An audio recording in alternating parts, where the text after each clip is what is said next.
Okay, so submission. What is submission? In a biblical context, it's not what we think of today, really. Like a modern version of submission is like you submitting yourself to someone else, or submitting yourself to your work or your sport, and letting that, control you and take all your time. And it's kind of frowned upon as a bad thing. If you submit to someone else, or to your job, or to your sport, or not to your sport almost, but just submitting to anything in the modern world is kind of seen as weak and bad. It's because if you're submitting to something, you're saying, I need this. This is what I need this. It can control my life. I'll let it do, whatever it wants to me, and I'll live how it wants me to live. And that's kind of frowned upon. It's like, say you're submitting to one of your friends or something. It's like you're submitting to them, and they say they want to go out for food.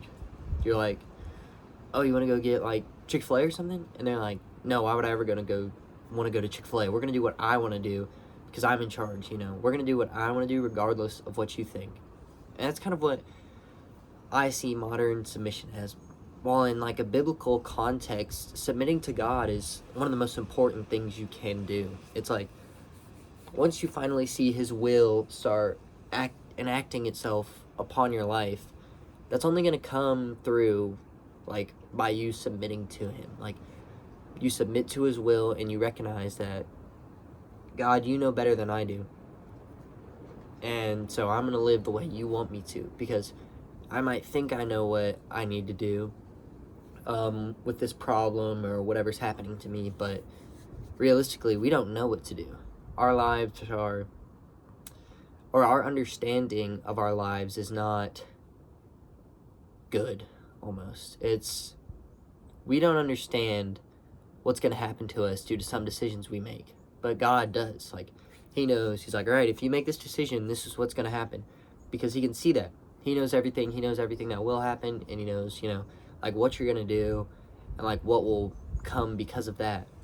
And so while we might think that, oh, I'm going to go do this because I know it's going to be good for me. I'm going to go to this college and get this job and work my butt off to make this amount of money, because my life is money and I'm submitting myself to money. But God says, He says, you're not going to go to that college. You're not going to get that degree. You're not going to get that job. You're not going to make this amount of money. He's saying that I have a plan for you, and you have to submit to that plan. He might want you to go somewhere you never thought you'd want to go, and do something you never thought you'd want to do. And, something that I've been really wrestling with is, like, the idol of money. Because I've always thought, it's like, man, I want to go, when I graduate high school, I'm pretty smart. I'm going to get into a good college. I'm going to get a good degree. I'm going to go out and I'm going to make a lot of money. Like, that's my goal. I'm going to make a lot of money so, my family, I can provide for them, so that I can provide for them myself. But realistically, God can move, or is moving me to a position that I would never think that I would want to, like, be in. Like, a job that I would never want to take.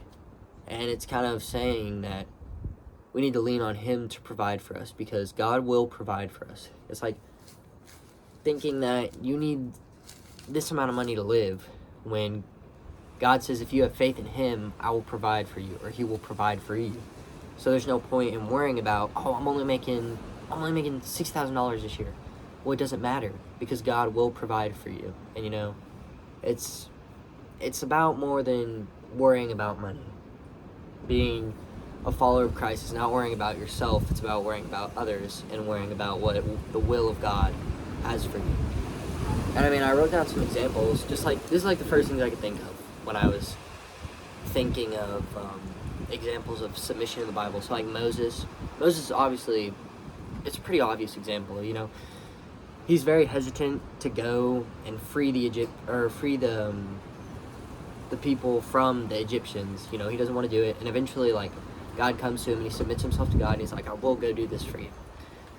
And then Joshua, obviously after Moses, when he goes and he conquers the promised land with him, he had to submit his will to God. Like, I recently read through Joshua, and it's always talking about how strong Joshua's faith was in God. He always knew that Joshua was going to, like, prevail or God was going to prevail for him. And then the last one that I really like is Job.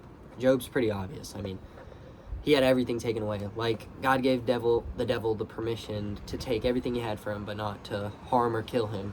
But, I mean, Job lost everything, and he never cursed God. He submitted himself to God, and he's like, God, I don't know why this is happening to me, but I don't know why it's happening to me, but I know that you'll get me through it. And, Job comes out with more than he ever had.